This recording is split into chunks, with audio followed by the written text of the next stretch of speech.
Now, I won't go into all of this. Astrology. What is it that you're trying to do? You're trying to look at the positions of the planet and make certain predictions, right?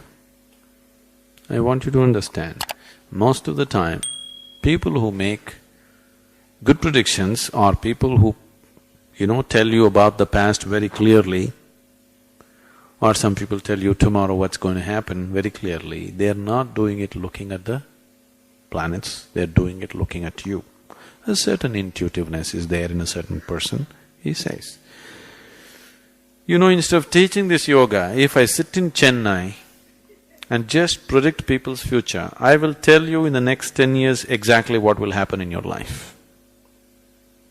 Within 3 days, I will have a reputation that half the Chennai will be standing in queue. Very easily I can do that. But in the yoga center also there are people who have been into so much sadhana, they can do such things. If they ever do such things, I will finish them. We won't let them go on with that nonsense. We'll immediately chuck them out of the place. Because by predicting somebody's future, you don't alter the quality of his life in any way. You don't bring any kind of true well-being.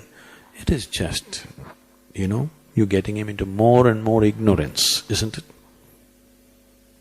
Now if you have the power to know your tomorrow, you will only become more ignorant, more egoistic, more stupid, more harmful. You go by the normal rules, it's okay, you don't have to know what's tomorrow. You are made like this right now, the quality of your life and your own way of being is such, if you know tomorrow today, you will not participate in today, isn't it? Yes or no? Suppose I tell you, whatever you do, you're not going to die. You will do irresponsible things in the world. Or if I tell you tomorrow morning anyway you will die, now you won't participate in today, isn't it? So, you should not know the future. It's not necessary for you to know the future. Can somebody predict? Yes, sometimes. But that's not 100%. It's never 100%. Every object has a certain influence on you. See, right now this vessel, because of its shape and its material, it has a certain influence. It has a certain vibration emanating from it. If I allow this vessel to influence me, I keep him next to me because he's quite a good friend. I'm not keeping a plastic pot because I don't like the things that he says. I keep this one because, he's saying pleasant things. I am always in good company, please see. But now if I allow this vessel to influence me too much, slowly I will become like a vessel. This will happen to you. Many people have become like vessels, isn't it? Haven't they? They will let things influence them so deeply, they will become like that. No, I won't let this copper vessel to influence me. But being in my company, he is so influenced.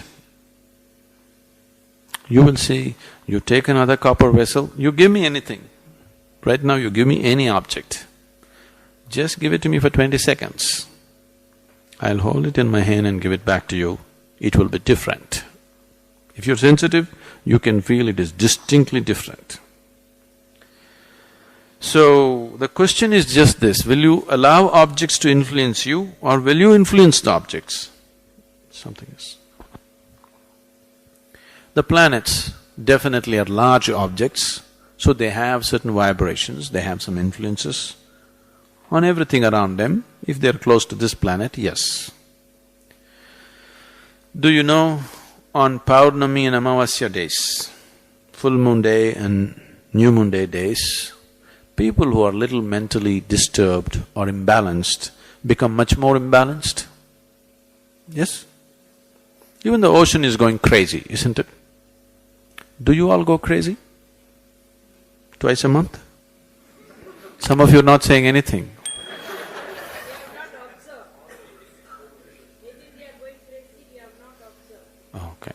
Twice a month if you're going crazy, you would have absorbed.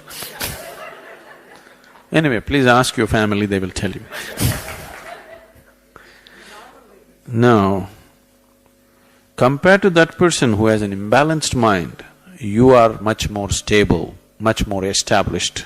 Wherever the moon goes, you don't go crazy. If you're much more established, wherever any planet goes, you don't go crazy, that's all. The purpose of your life, the destiny of your life is fixed by you and nothing else but you. Yes, everything has an influence, but what you make out of that influence is still yours, isn't it?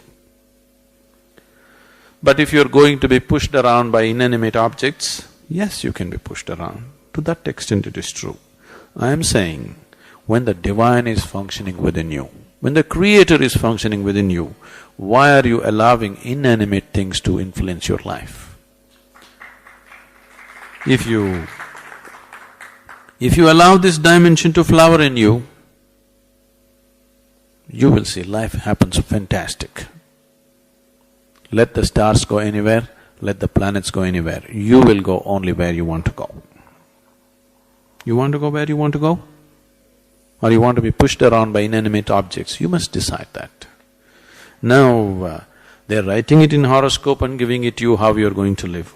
Please tell me, if there is an intelligent person in this room, can you predict what he will do the next moment?